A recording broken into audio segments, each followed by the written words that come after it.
মালপোয়া তৈরি করব। তার জন্য আমি এই কাপের 1 কাপ ময়দা নিলাম, 1 কাপ সুজি নিলাম। আমি মালপোয়াটা রসে দেবো না, সেই জন্য আমি প্রত্যেকটা সমান মাপে নিচ্ছি। এই জন্য আমি 1 কাপের থেকে একটু কম চিনি নিচ্ছি, দিয়ে এগুলোকে আমি মিশিয়ে রাখবো। সামান্য একটু লবণ দিলাম। এগুলোকে আমি ভালো করে মিশিয়ে নিচ্ছি প্রথমে। যেহেতু এখানে আমি 1 কাপ ময়দা 1 কাপ সুজি নিয়েছি, সেই জন্য আমি এই কাপেরই 1.5 কাপ আমি দুধ নিয়েছি। দুধটা আমি ঠান্ডা করে নিয়েছি, দিয়ে এটাকে আমি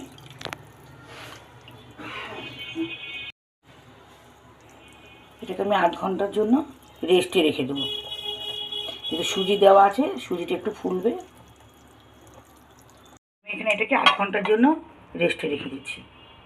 আমি এখানে কয়েকটা গোলমরিচ আর একটু মৌরি, পানমৌরি, এটাকে ভেজে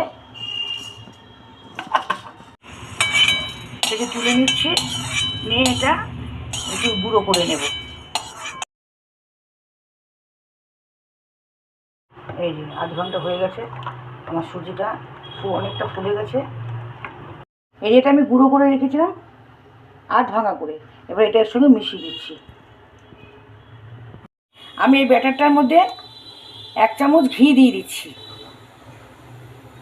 দিয়ে আমি হাফ চামচ গোলাপ জল দিয়ে দিলাম, যাতে এই ময়দার গন্ধটা না থাকে। এবার আমি একটা একটা করে কড়াই দিয়ে ভেজে নিচ্ছি।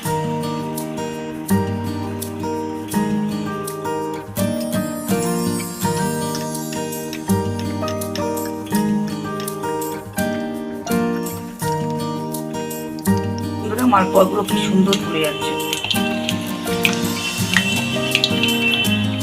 দেখুন, এটা কিছু করে রেখেছি, সুন্দর হয়েছে।